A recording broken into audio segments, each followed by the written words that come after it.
Aprender mucho de la arquitectura. En la historia muy inestable de España hubo muchos cambios de poder y denominaciones de religión.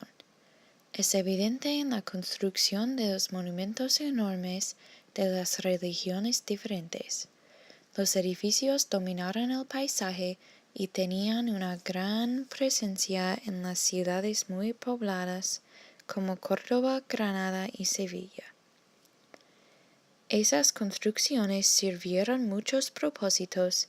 En el exterior fueron estructuras enormes en que demostraron el tamaño de su religión y la fuerza de la religión en la ciudad. En unos casos, una religión superó a un espacio sagrado de otra para marcarse su conquista del área. Había grupos de personas muy diferentes y no pudieron compartir el país.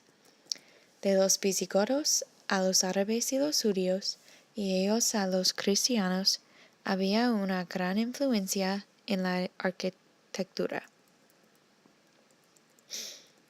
Los judíos. No hay mucha evidencia de la presencia de los judíos.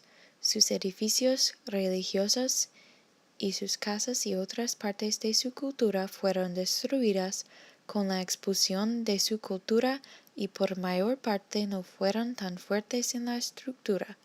No hay tantas sinagogas o evidencia de la presencia de los judíos en España físicamente.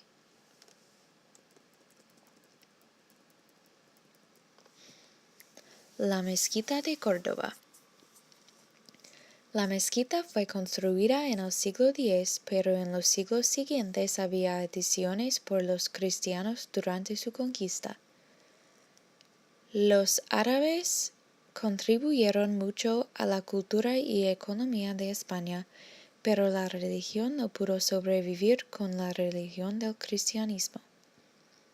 Ese edificio es enorme, casi 180 más 130 metros. Sin embargo, la mezquita no es muy alta. Fue construido con las ideas de la religión de los árabes y Alá en la mente, y por eso refleja la idea de debe ser humilde a Alá.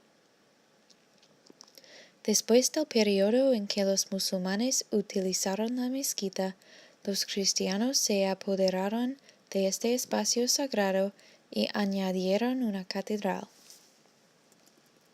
Esta catedral ofrece un gran contraste de la construcción árabe. Su altura domina la vista exterior y representa la religión del cristianismo y la idea allegando a Dios. Es una vista extraña para ver las dos religiones en el mismo lugar, pero en la historia las dos no se llevan bien. El Alhambra. Este palacio y fortaleza fue construido por los líderes religiosos de los árabes. Hay muchas partes y todo no es muy organizado a causa de muchas adiciones a través de los años. Al principio, el Alhambra fue un lugar para vivir para los oficiales árabes. Después de unos siglos, muchas partes fueron añadidas y finalmente los reyes católicos vivieron en la Alhambra y siguiendo eso, Carlos V construyó un palacio grande allí también.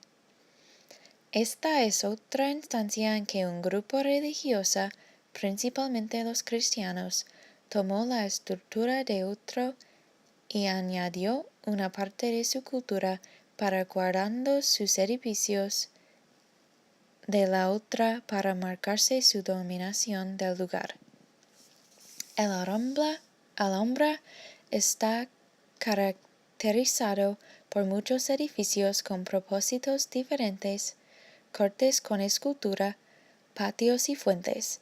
Hay bóvedas de estalactitas o mozárabe en los techos de los edificios. Hay un domo de mozárabes impresionantes en la sala de las dos hermanas. Las paredes están adornados con caligrafía, motivos vegetales y florales y azulejos. Aún hay muchas cosas